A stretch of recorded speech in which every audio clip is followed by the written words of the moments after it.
किस तरह से बिलियनर्स आपका पैसा चुराते हैं और जीरो टैक्स देते हैं। दोस्तों, अमीर लोगों का एक सुपर कॉन्सेप्ट बता रहा हूं जो मिडिल क्लास और गरीब लोगों को नहीं पता होता है। मान लीजिए एलन मस्क को 100 रुपया खर्चा करने के लिए चाहिए, तो वो क्या करेगा, किसी भी बैंक के पास जाएगा और उसकी जो कंपनी है टेस्ला, उसके शेयर वहां पर गिरवी रख देगा और उससे वो लोन उठा लेगा और उस पैसे से अपना खर्चा, अपने लाइफस्टाइल सब कुछ मेंटेन करेगा। और जब कर्जा वापस करने का टाइम आएगा तब तक उन टेस्ला के शेयर्स की वैल्यू बढ़ चुकी होगी।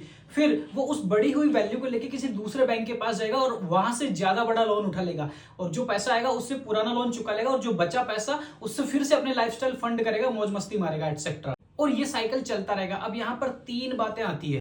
बिलियनर भाई साहब ने अपने लाइफस्टाइल जी, उसका एक भी रुपया खर्च नहीं हुआ, उसने जीरो टैक्स दिया, कोई टैक्स नहीं दिया, क्योंकि टैक्स किस पे लगता है, कैपिटल गेन टैक्स किस पे लगता है, प्रॉफिट पर। और प्रॉफिट कभी हुआ ही नहीं क्योंकि उसने शेयर्स कभी बेचे नहीं, इवन दो वो कागजों में और भी ज्यादा अमीर होता चला गया। अब अगली चीज, शेयर मार्केट में कई बार बबल बनाया जाता है, यानी उन शेयर्स की वैल्यूएशन बढ़ाई जाती है क्योंकि उन शेयर्स की वैल्यूएशन बढ़ना उन बिलियनर्स के फेवर में होता है। लेकिन इसका कई बार उल्टा भी हो जाता है, तो भी इन्हीं लोगों का फायदा होता है। मान लीजिए एलन मस्क ने बोले भाई साहब मेरे को तो पैसा नहीं चुकाना, लोन देना ही नहीं है, दूसरी जगह से लोन लेके भी नहीं चुकाना पैसा आपका, तो बैंक क्या करेगा, बैंक पैनिक कर जाएगा। बैंक क्या करेगा, उन शेयर्स को बेचेगा। बैंक अपना पैसा वसूल करने के लिए उन गिरवी रखे हुए शेयर्स को बेच देगा। बेचते ही उन शेयर्स की वैल्यू और गिर जाएगी, पैनिक सेलिंग आएगी, सब लोग उन शेयर्स को बेचने लग जाएंगे, उन शेयर्स की वैल्यू बहुत ज्यादा गिर जाएगी और वो बबल बर्स्ट हो जाएगा और आपके और मेरे जैसे मिडिल क्लास आदमी पूरा पैसा अपना पूरी लाइफ टाइम की सेविंग खत्म कर चुके होंगे। लेकिन वो billionaire will wait till the dust is settled. वो बिलियनर अपने ही उन शेयर्स को कौड़ियों के भाव दोबारा खरीद लेगा। तो इस तरह से ये बिलियनर लोग अपने लाइफस्टाइल और पॉसिबली अपने न्यू बिजनेसेस को भी फंड करते हैं। अब इसमें अगर प्रॉफिट हो गया तो सारा प्रॉफिट उनका, और अगर लॉस हो गया तो वो लॉस है भैया बैंक्स का,